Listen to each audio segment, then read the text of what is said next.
carry credit or whatever. Whoa, so some of the financing That's what I'm hearing. You can care credit BBLs?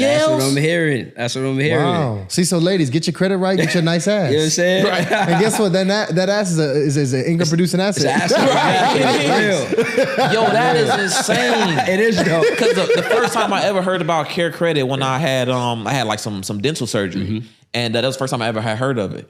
But if they got into the plastic surgery industry, Be over. So all these asses are financed. Oh yeah. So y'all ladies are literally paying off these asses. wow.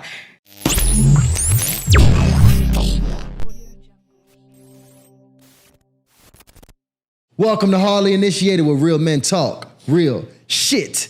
Your host, Tyshawn Jackson, rocked in with another episode with my co-host, Ryan Catchings. Yo, listen, I can guarantee y'all need to listen to this one because we're about to get into it. Absolutely. Yeah. I'm talking about all my people here that ain't got your money right. Or credit, right? Ain't got your credit right.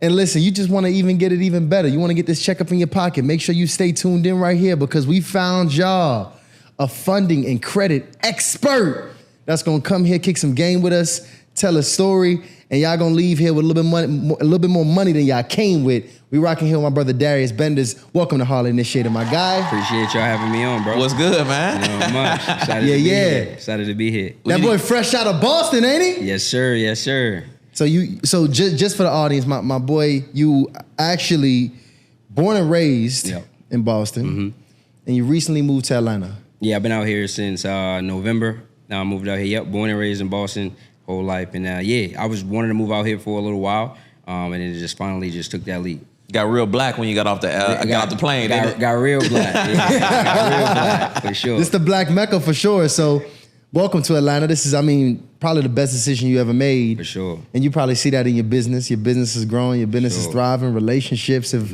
took a step up to the next level, haven't they? Yeah, absolutely. Let's talk about Boston, though, man. Let's start back there because you was in Boston. First of all, I love, and we were talking about this a little bit before the show, man. You jumped up and you popped off as a college athlete, right? Mm-hmm. You know, what I didn't ask you, though, before you even got into athletics, I didn't talk about your home. Were you was it like single parent, pops in the house? How was the household? So my mom and my dad weren't together. My mom got married. She's with my step pop. So coming up, it was me and my mom. So I was about, I want to say like 11, and then she got married. So they was both there, good household, and I'm cool with my pops as well. He's out in Charlotte now. He's from Boston, but been in Charlotte for, I want to say like 12, 15 years now. So yeah, I'm cool with both my parents. Yeah. So hold on, just to confirm, you saying your mom, you pretty much was raised with your stepdad? Yeah, my mom, and then my stepdad came in. Yeah, I was probably about 11, 12. Yep. Got it. Okay, so you got introduced to your stepdad when you was about 11, 12 yeah, years exactly. old. Yep. How was that? Like going from so you grew up with your pops at first and then stepdad came into the picture later on? Well, no, so my mom and my dad, they never lived together. So the way it used to work is I was with my mom. I used to go see my pops like one time a week, 2 times a week sometimes. But me and my mom, we real close. Like that's my homie. So it was just us for a while. And when she first got married to my step pops, it was weird. And for that first 4 or 5 years, it was hard. Like we used to, clash. We used to not agree. At one point, we even got into it.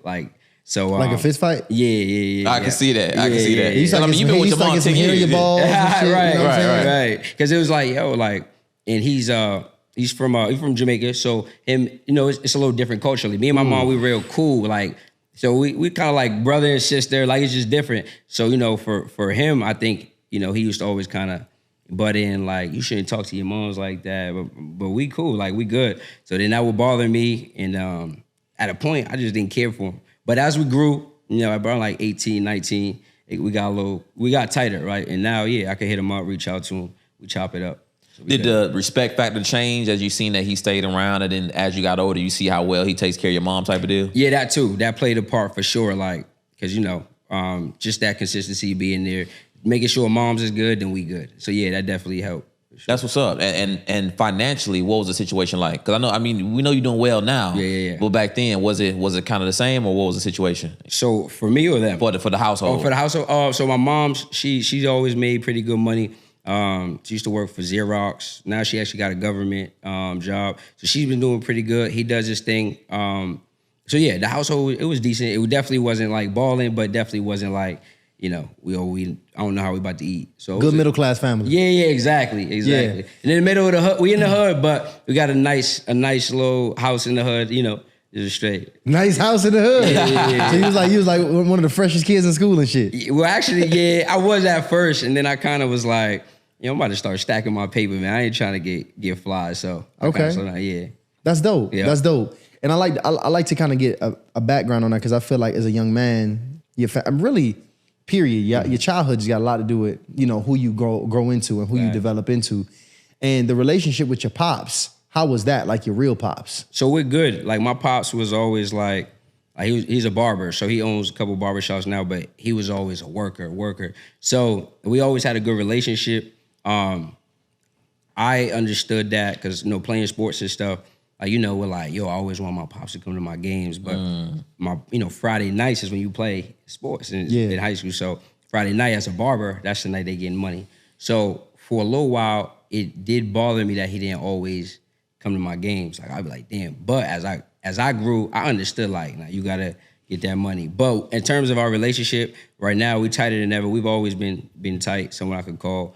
And where I'm from, most people don't have their pops in their life at all. So it was just cool to be able to have them around. So yeah.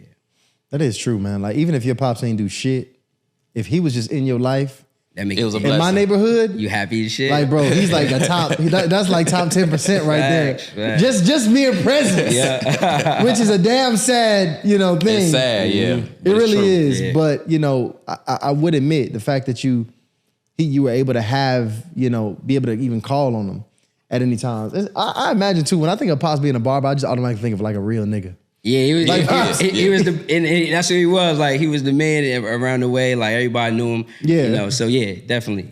That's dope, man. Mm-hmm. And now you went ahead, you transitioned on to now you went and you playing college sports, right? You went ahead and did your thing, you left, and then you went into the party promotion game, right? Yep. That's interesting, man, because that party promotion lifestyle is a lifestyle. It is different. How was that? How the hell you get into that? Honestly, I went out one night after I had quit my last job. I had to figure it out, bro, because you come home from school, you got your mother like, listen, like you just graduated, I paid some of that tuition, like what's going on? You get that job, so that pressure's on you. And the only reason I had stayed at the jobs was because of her. Mom Dukes is always in your ear, and you're trying to take heed to it. But I went out one night and I knew this girl. She was working in the club, and I was like, okay. I'm like, how you get into this? How you promoting? She's like, that's the dude to talk to. She was like, you get paid. You get it free, you got access to the women. And I was like, that don't sound bad. So I met with bro the next day, and I seen how he was living. He had a nice house, family, wife, cars. I'm like, so you do this all from the parties? And he's like, yeah. So I'm like, okay, teach me. I was just like, teach me how you do it. So I worked for him for 9 months straight. That was your first business mentor. Yeah. Oh, so you basically took on an apprenticeship pretty much. That's really what I did. In exchange, I was still personal training on the side. So I would just give him personal training lessons. I would drive out to where he lived, and train him on the field, bring my equipment, and he would just give me game. And then I was running up nice. Like I started off, you get 10 people to come out to the club. Then you start getting 30 people to come out to the club. Then you start getting 50. And the way the nightlife goes is, when you're a sub promoter, right, which is where most people start, you get, or the way it goes back home, you get $5 per person that you bring out before midnight. So you really got to get black people there, and then you got to get them there early. So it's hard, right? But what it do is it helps you build your audience. You get people to come out, you start building your name. So after 9 months, I felt confident that I could throw my own event. I threw my first night. We had my first party. We had sold out before like 11:30. Like we had a line around the corner. Damn. And then I just went all in on it. That's crazy because I didn't even know it was a sub promoter. Me neither. That just a whole hierarchy So situation. some dudes that be saying, yo, come on the plug, a lot of them be capping. A lot of them not really, they don't have the night. They might work under the dude who has the night. But there's also different deals. Like some might have a percentage deal where they actually do get a percentage of the night, which they are a partner. But then there's sub promoters and they get paid per person they bring out. But they don't have that skin in the game. So it's kind of like in a regular business, you don't got to put no money up front, right? Right. But you could be a person who just adds and you get paid basically commission. That makes sense. And then so you went from the club promotion game. And then what happened after that? Did you just continuously run the bag up and that and keep it moving, or? Yeah, so I was doing that for about 5 years. But pandemic happened, and then I know that shut the whole situation down. Shut it all down. It was like literally one day. Oh yeah, by the way, there's no more clubs. That's just how they announced. At the height, how much was you making in the clubs though? At the height of it? Oh, we was probably doing like 4,000 a week. 4,000 a week. Oh, take home in your pocket. Take home in your pocket. Oh, 6-figure man. Yeah. So around the way, like if you're doing that, you feel like you good, like you doing your thing. And that's weekly money too. You put that in your pocket every week. And it's cash. Yeah. You know? So yeah, when it shut down, it was like, damn, what I'm gonna do? And me and my boy were good friends, but we were actually like rival companies. We was like, yo, what if we go to Atlanta and just throw some parties? You know, I just think like that. Like I just feel like we could do that. So he was like, fuck it, let's do it. And then we came out here. We went to like 10 different clubs, just talking to different owners. One dude gave us a shot. He was like, how y'all gonna do it? Y'all from Boston. It's like, don't worry about it. So then the way we do things, like we understand if we get you all to work with us, y'all getting free, you invite your people, you get paid. You know, a lot of people 21 through 26 years old, they'll take that all day. Especially here in Atlanta. You get the good looking women, tell them, y'all come out, we're gonna give you a little section, but y'all gotta invite all your friends. You gotta invite the dudes who are gonna spend money, the fly chicks. Now they in the club. You got the dudes who, you know, they got their people, they invite the cool kids. And if you get a big enough team, you can really throw parties anywhere in the world. So you just recruited a few regular local people. So we would run Facebook ads hiring promoters. Y'all ran ads. We don't play. Damn, you came down here really with the e-com game going crazy. Yeah. Okay, that's dope. Yeah, because most people don't in the promotion, they're not running ads and stuff. But that's just doing flyers, whack ass flyers on their Instagram. Exactly. So we positioned it like that, and we started doing okay. We threw some good parties, but between traveling back and forth, and like getting back and forth, in the way they do the club business out here is a little different from up north. So you know, that was short lived. We did it for about 2 months. Okay, so pretty much now you in this place where similar to after you left football, you just in this place of trying to figure stuff out. Exactly. Where are you at mentally when you're trying to figure stuff out? Does depression keep in, or is it, you know, you kind of stay calm through the storm? Where were you at mentally? So where I was at, bro, when the pandemic happened, when the pandemic started and nightlife shut down, I was in a place where I'm like, I'm in an optimistic place. Like, okay, I know I can make something shake. But it felt like at that time, things just kept happening. Like, you know how everyone was getting them weekly checks or whatever for a little bit? Mine just froze. So I didn't get those for like 4 months. And I was traveling back into Atlanta, back and forth every week. I was losing money because we was bringing guests here. We brought out like the Claremont twins. We brought Sky. We was bringing, so we paying out of pocket. And I went into the pandemic. I probably had about like 35, 40 in the savings. And I'm down to like my last like 6,000. And I'm like, damn, I'm about to call it quits. So I ain't gonna lie, it took a toll on me. I was in a mentally bad space for a little bit. So I went to one of them conferences. I think it was Circle of CEOs, or one of them conferences basically. And it was just getting in the room, meeting all different type of people who was in different spaces. And shout out to my guy Mel, I met him and we just started politicking. He started putting me on a credit game. I'm putting him on to like marketing or content creation. Right. Even though I'm not that good, I'm just, you know, adding value. Whatever game you got. Right. Yeah, whatever I can do to bring value. And then the credit game, I'm like, I need that. Like, I can go get some money from the banks. So I built my credit up and then went out, got some funding. Like, we got a lot of funding. And then I just started leveraging that to be able to, you know, create income. So when you say a lot of funding, how much you talking? So I got 167,000 in 47 days in funding. Yep. And then took that, got into the car rental game.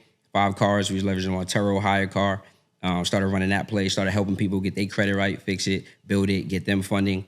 And then start getting mentors in the digital space, wanted to sell digital products. So it went literally from being in that dark place to like really turning around in only a couple months. So. That's insane. And I want to go back to that dark place because we actually had a guy, one of our friends on another one of our shows, Tez. And he said that the worst thing, was it Tez or was it Tony? Tony. He said the worst thing that you can do is when you down to not be around. He said that's one of the worst things that you can do. So we actually had one of our good friends, Tony, on the show. Shout out to Tune In Tony, by the way. And he said one of the worst things that you can do is when you down to not be around. So when you was in that down place, what actually got you up and moving to even go and get active and be, really be around a bunch of people who was doing better than you? Yeah, so it was like, I remember I'm always, like now I'm always on personal development, but at that time, it was so heavy. I'm like, I don't know how, in my head, I'm like, I don't know how I got here, right? How the hell did I get to this space? So I'm talking about reading books. I'm talking about YouTube all day, Eric Thomas, all the people who's, what's his name, Steve Harvey. I'm listening to them throughout the day. I'm just trying to get out this space. So that's what I was doing. I feel like when you're in those tough times, like you really got to go back to like foundational stuff that we hear all the time, but we don't do. Like go read a book, right? Just watch people, because your environment is everything. So at the time, I didn't have a lot of friends from where I'm from who was kind of on the type of stuff we're on. So it's not like I could hit somebody up like, yo, like, I'm going through it, like, what you think? So it was just YouTube, books, and a routine, having a routine. You're right, though, because it's so crazy, because when you down bad, you turn on that Jim Rohn, you turn on that ET, you just start going crazy. But you got to, like, literally pound it. Yes. Like, you got to use that content to really brainwash yourself for success. And it's so easy to get away from that, especially once you start getting bread. Exactly. But you always realize, you always get brought back to it. That's the foundation. That's the foundation. Because that shit it's like the mental and spiritual gym. It is. It's like, that's really what that is. It's like, I need to hit the gym. Exactly. Like, I got to get strong, because it's like the weight, life putting the weight on the bar. You got to have that strength. And like, you feel that shit breaking you. Yep. So it's like, all right, shit, Jim Rohn, nigga, ET, nigga, like, all day long, I got to go ahead and get strong. Because if it can break you, and the best thing you could be doing is already have been doing that before you even got there. That's a fact. So but when things like that hit, because it's not an if, y'all. It's going to hit. It's just when those times, those winters going to hit you. Yep. It's like, are you strong enough? To be prepared for it. Are you prepared for what's about to happen to you? Yep. And if you not, are you ready to get prepared? Are you ready to do what you got to do in this season? Kick your ass, exactly. You got to be prepared, like you said. What was some of those books that you tapped into, like some of the top things that you actually, some resources you tapped into to really help you pull you out of that place? So Robert Kiyosaki's Rich Dad Poor Dad. Yep. And then Grant Cardone, 10X Rule. I remember that book. That book today is my favorite book. I don't know if y'all heard of it, but Yeah. that. He just tried the shit out of us. Right. But yeah, that book, bro, it changed the game for me, because it's like literally like his thing is like accountability and control. Like you have control over everything. His shit is like, I don't give a fuck where you're at right now. You have the ability to go out and you need to 10X your effort. You know what I'm saying? 10X the amount of whatever you're doing, right? Up the ante. So that was a thing, a book that I read multiple times throughout that period of time. It just keep me like, you know what? I could do this shit. Like I could get out of this space. So yeah, those are the two that I was really at. That's lit, man. You need that sometimes, or really all the time. Yeah. And when you get off of it, because that's what I realized, when you can read something spiritual and something that's mentally engaging and healthy for you, and you could be in the same exact situation as you was yesterday. Facts. But your whole perception and mindset and outlook on it is completely different. Absolutely. So I love that you was doing that. And I know you also mentioned being able to run up the bag, getting the funding over 100,000 in 47 days. Yep. So we do want to talk about that.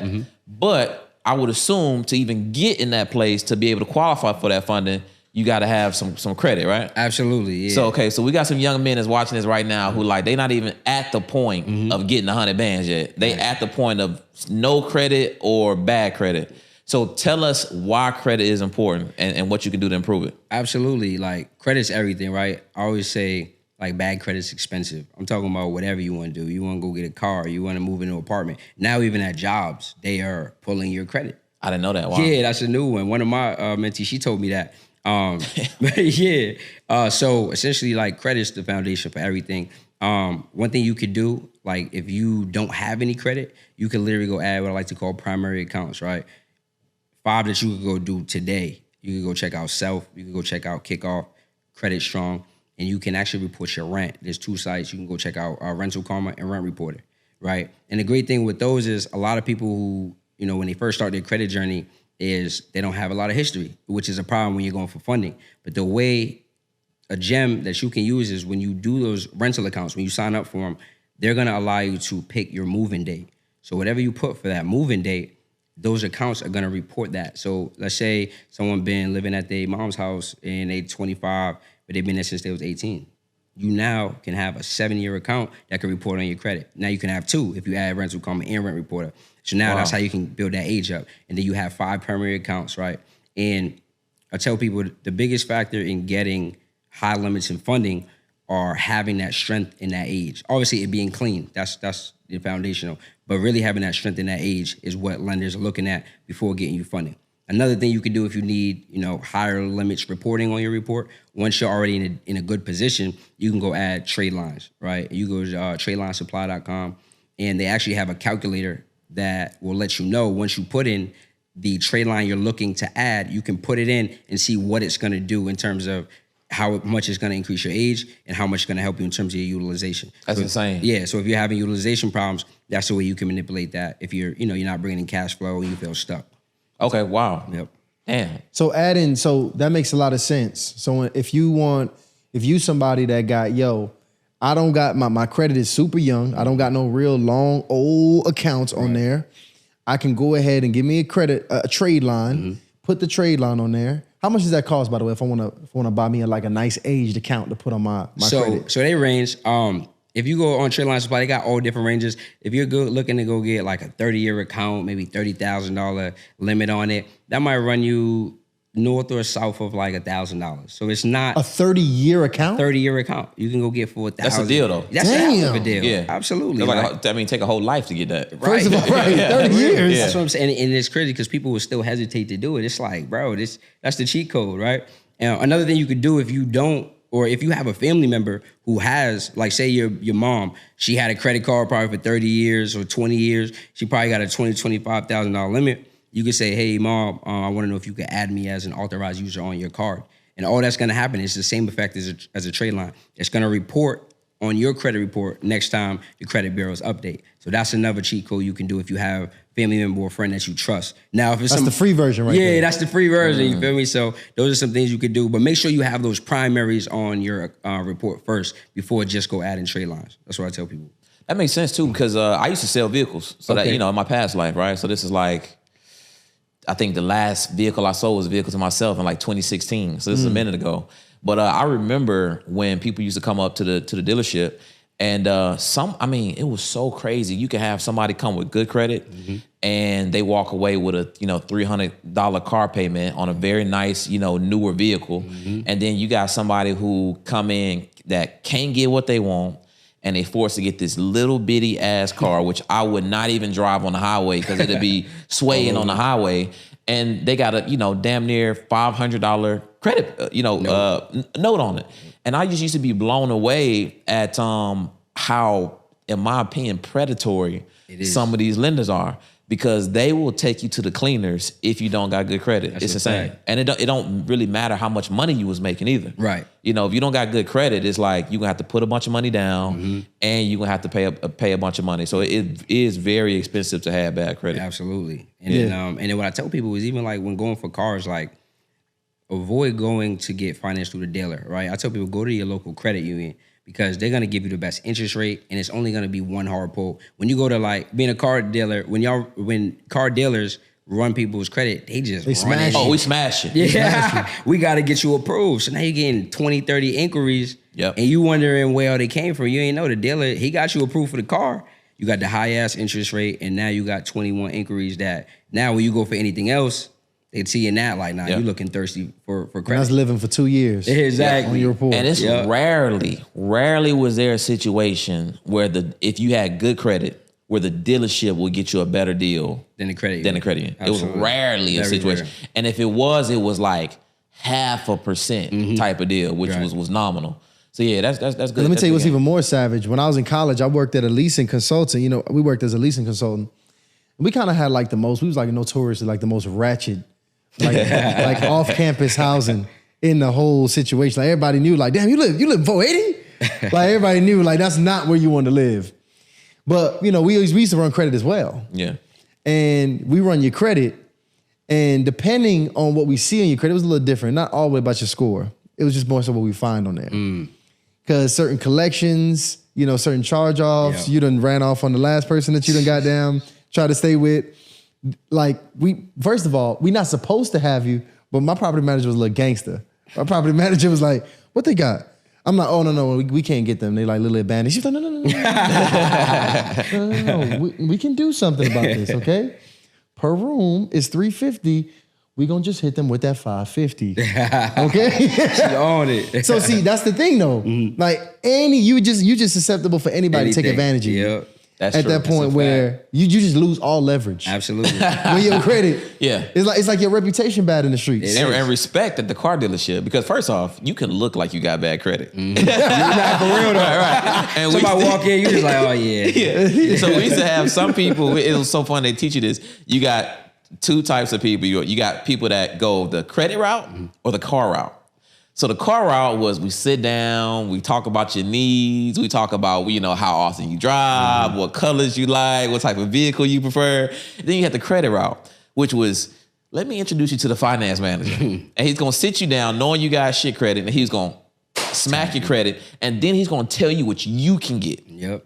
It's about, and usually ain't about what you want. It's not about what you want. It's about what you can get. Yeah. And usually it was the most undesirable vehicle on the lot. I already know. Which was insane. The worst one. Yeah. So see, that's the point. So we got some people probably that's like, they in a situation where they credit a little smashed up. Mm-hmm. They know they got some shit on that the medical bill they ain't paid. Mm-hmm. They got that Xfinity bill that hit.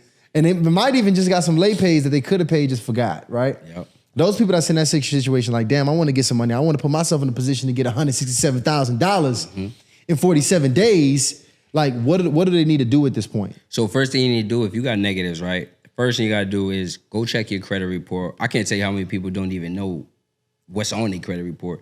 That's a surprise. I meet people, they're like, I don't even know. But it's like they don't want to bring that bad energy. Right. For real. But I tell you, 90%, 92% of credit reports have inaccuracies on them, right? So because of that, all things can be disputed. I don't care what you have on your report, it can come off. So after you go look at your credit monitoring system, what you're gonna do is first thing you're gonna want to update your personal information, right? Because according to law, FCRA, right? Fair Credit Reporting Act, anything that is attached to inaccurate personal information must be deleted. So let's say across all three bureaus, they got, for me, it might be Darius Benders. Then on TransUnion, it might say Darius C. Benders. And then Equifax, it might say Darius Christopher Benders, right? Those are all inaccurate, right? It's not entirely 100% accurate, which means now any negatives that are attached to that, after I call and update my personal information with the bureaus, they got to go, right? So that's the reason one that we can dispute everything. So your personal information needs to look like a resume. One name, one address, one employer. All other things got to go. Next thing you can do is, outside of that reasoning alone, is when you go check out that negative account, right? Like say it's a late payment on a Bank of America credit card, right? You go look at all the sections on your credit report, the open date. If those aren't the same, it got to go. The amount late. If one says $30 and one says $31.22, those aren't entirely accurate. It got to go, right? You look at the amount of time late. If one says 30 days late, one says 90 days late, guess what? It got to go. So all of these reasons are reasons that we can get rid of these accounts, right? That's called factual disputing. Then you have consumer laws. There's certain laws that if you did not give them permission, like collections, to sell that debt or to report that without written consent, that's another reason that these negatives have to be removed. So I tell people it's all about knowing the information. And then the last part is consistency or persistence. Wow. Most people, they dispute one time, they don't get the result, and they're like, oh, this don't work. No, the credit bureaus actually have 90 days to stall. So that's why when you're sending out disputes, you're wondering why it's coming back verified, even though you know it's not verified or verifiable. You're just quitting, not knowing that after you send those letters out, guess what? After 90 days, now they have to take it off. So that's why I tell people, typically you're gonna go through 3 or 4 rounds before getting all things off. Now, we do get a lot of instances where people are getting results first round, deleting bankruptcies, deleting repossessions, deleting late payments. But it's about persistence after you know your laws, factual dispute, and then updating your personal information. That's crazy because I didn't know, because I knew, the credit companies is private organizations, but I didn't know that they were held to such a high standard. And I mean, it's easy to make mistakes with that. Absolutely. Especially talking about you got to have written consent to sell my data or my debt, which is insane too. And I'm like, none of these credit cards I've ever signed anything for. Exactly. And it's technically identity, it's technically fraud. When we think of fraud, we think of person to person. But when someone's reporting stuff on your behalf without you signing off or without your consent, that's still fraud. But we think credit, because we weren't educated on this stuff, we think credit, oh, they can't be doing fraud, I must have did something wrong. It's like, no, they're reporting things wrong, right? You did not give them consent. So that's why I tell people, it's just about understanding and then just being, like I said, persistent after you know what to do. I'm curious about this because you got a lot of students that you teach in the game too. Who has the worst credit, men or women? That's a good question. Honestly, I gotta keep it real. Men, like really, yeah. Overall, when they come in, it's a not that it's all of them. It's a lot more fixing to do first. Women, they'll come into the program and they're like, well, my credit's already good. I just got to go get this money, right? I just need the funding aspect. But, you know, it's both ways. But I would say more so men. Okay. Yeah. And see, like, I hear this, like, going around as something that you would say, but I've personally never asked this joint. But I don't know. You a credit dude. You let me know if this is something that you're really doing. They saying that, like, when you date a chick, you're supposed to ask her, if she got what's her credit score? Before you take her serious. Is that something that you think is actually something that you should really be taking serious? Like you should be doing? Well, I think like bro said, like your credit does tell a story about you. So it's situational. Like, all right, if shorty's like, man, I had to take out these loans when I was younger for school, and she, you know, maybe she went through a rough patch where, you know, she had to handle what she had to handle, then I think that's excusable, right? But for you to be now, maybe, you know, you're 28 plus, if you ain't really looking into your credit, making sure that your shit's getting on par if it's not already, then I feel like that definitely is kind of a red flag. So you ain't rocking with chicks with bad credit over 28. And yeah. He was gonna try to make it because that's because he know he got some women in his program. They old as hell with some bad credit. Hey, don't worry. After y'all get out the program, y'all might be qualified. Right. I think that's important though, man. And I can imagine the men would just have some bad credit because we get taught a lot of crazy finance lessons. You know, Thanks. I got a buddy who was telling me this crazy story about how his uncle was teaching him how to get a big screen TV free from Rent-A-Center, which was pretty much rented and run off on it. Right?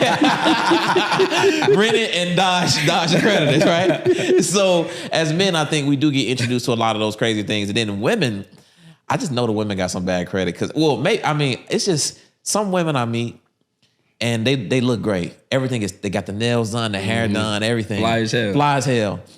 And I know they don't really work. And and they got nice cars too, and nice apartments. And I just be thinking to myself, yo, what the fuck do you do?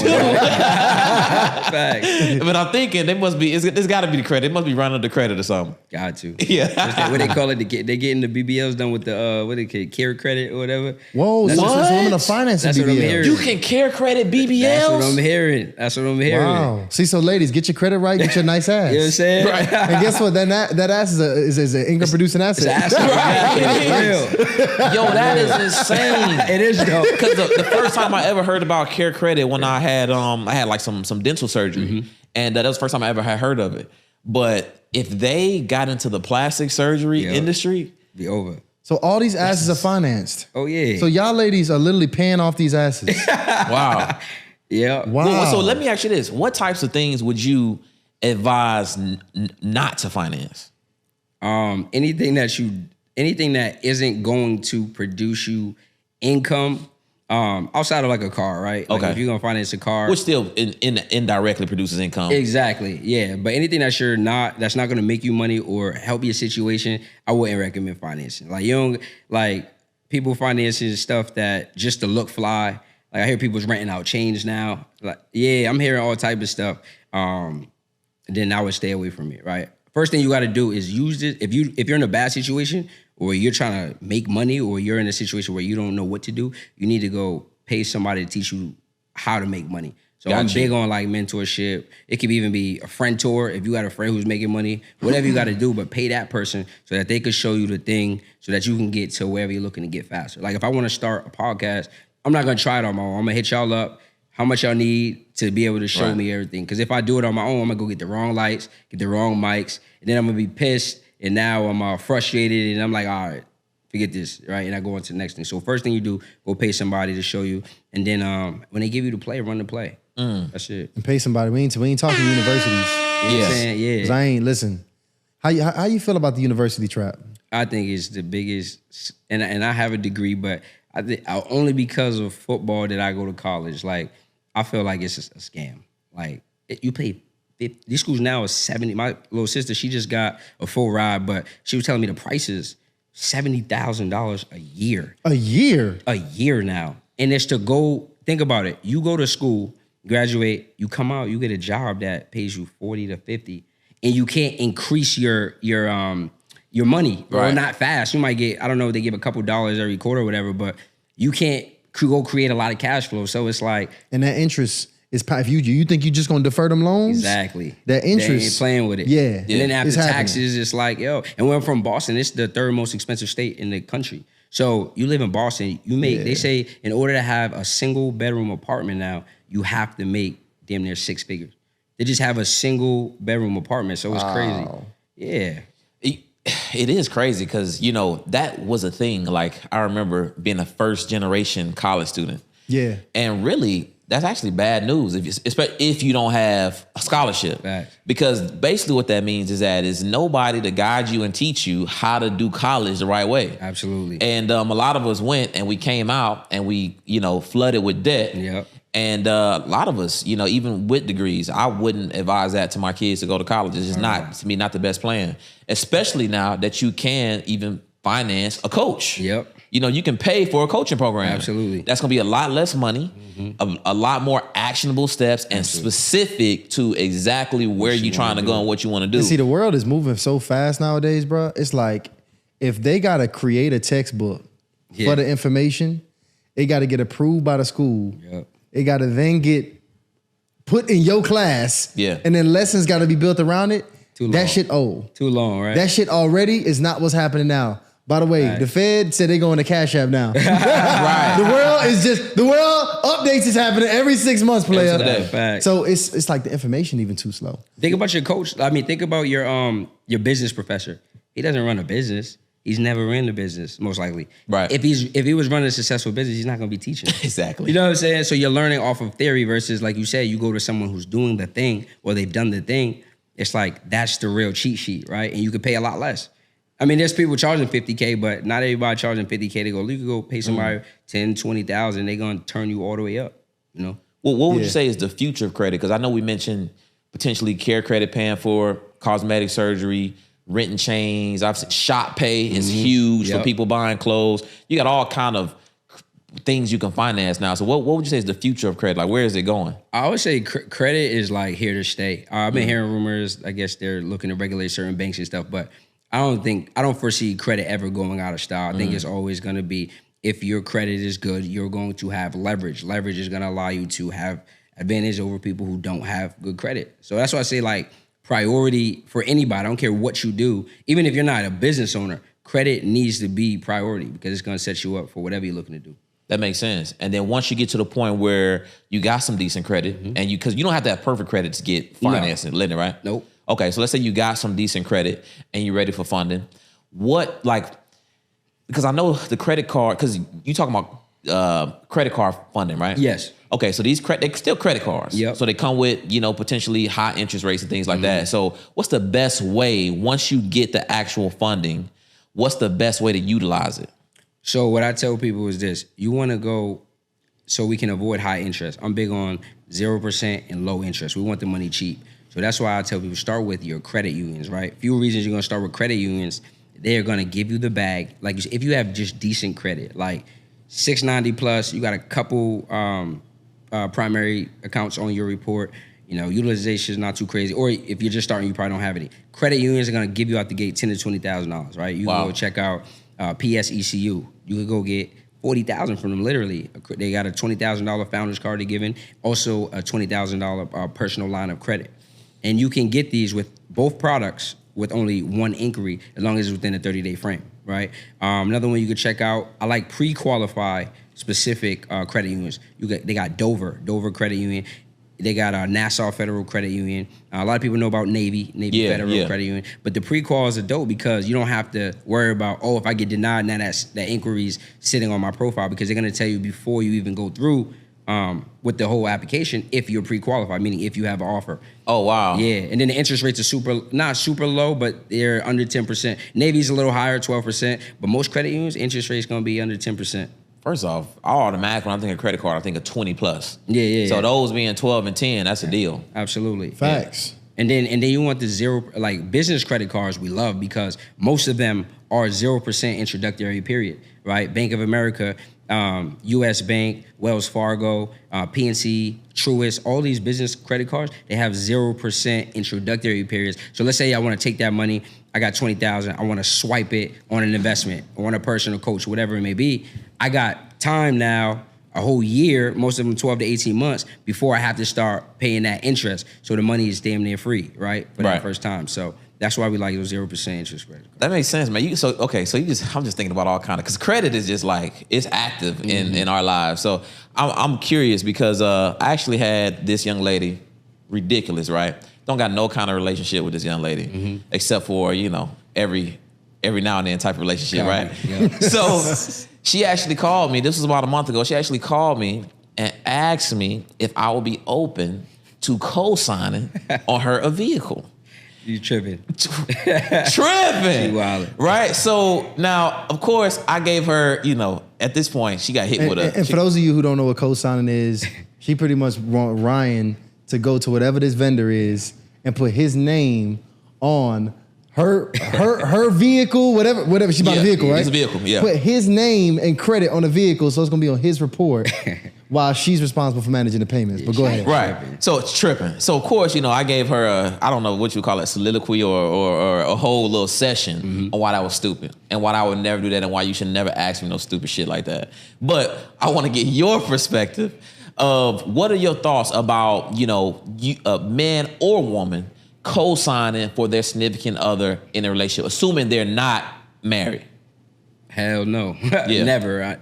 Especially if you're not married. Even if you're married, I would think about it because people just irresponsible. But I don't care who it is. I don't care if it's a girl, if it's even your family, your friends, shorty you dealing with on any level. Nah, I'm not. I wouldn't advise anyone to co-sign for other people because at the end of the day, people are gonna do what's in their best interest, and people make mistakes. So now they ran off on the plug, or they're not paying their bills on time. That's putting your credit in jeopardy. Now y'all both ashed out because you ain't getting shit, and she's not gonna be able to, get nothing either. So I would definitely say stay away. Now you know what's some player shit though, because I have done this shit. Yeah, some player shit, fellas. If y'all got some good credit, and it's a chick that's like, she's trying to get her shit together. She's trying to level up. She asking you questions about it, blah, blah, blah, blah.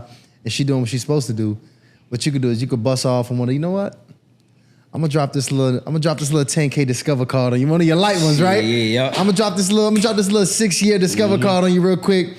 This shit ain't going to your house. Right? Never let them get the card. Right? Make sure that that get chopped up and get sent to you, get chopped up. Because you can do that. You can get the actual card sent to your address, and you can cut it up. You don't even have to, if you're Adam as an authorized user, you don't even gotta request the card. Like you said, that's some ill shit. Just help her out. Definitely help your shorty out. But don't co-sign. Because you can always move them off. You can take them off the trade line whenever you want to. For sure. In a matter of seconds. Absolutely. So, fellas, listen, that's like some high-level player shit. He put y'all on game. I ain't gonna lie. You know what I'm saying? Hey, listen, if any of my chicks want to goddamn catch me some shit, just check my trade lines.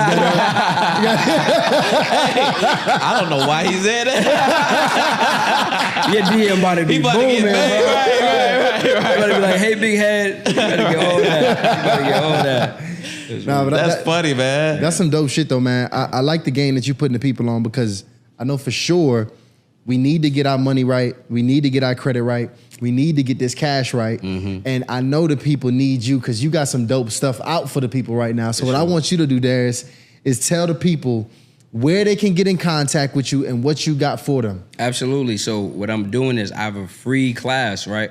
A free private class where I'm gonna be breaking down the 3 secrets to getting $150K in funding in only 90 days. So what you wanna do is follow my IG at Darius Benders and then just literally DM me the word 100K and you will receive the link to register for that class. And I'm giving y'all a whole lot of game, actionable steps where y'all gonna be able to take action and go get access to this money. I love that, man. I heard about your workshops too. I heard they was popping. And you getting some real testimonies. Yeah. So that's good, man. I like that. Yeah, so what we're gonna do, y'all, we're gonna have that link right there in the description. So y'all go ahead, make sure y'all get in my guy's workshop. It's absolutely free. He's gonna be putting y'all on some tough game because listen, Darius already told y'all. Ladies, we ain't rocking with them bad credit ladies. That's a fact. Get your goddamn credit up. Yeah. And fellas, y'all already know we gotta have our paper together. Right. So with that being the case, Darius, I appreciate you for coming up on here, dropping game with us. Appreciate you having me. And listen, I appreciate y'all for tuning into another episode of Hardly Initiated. Y'all better go ahead and smash that subscribe button if you made it this far, because you got some damn game. Go ahead and do it. But thank you again for tuning into another episode of Hardly Initiated. We are out.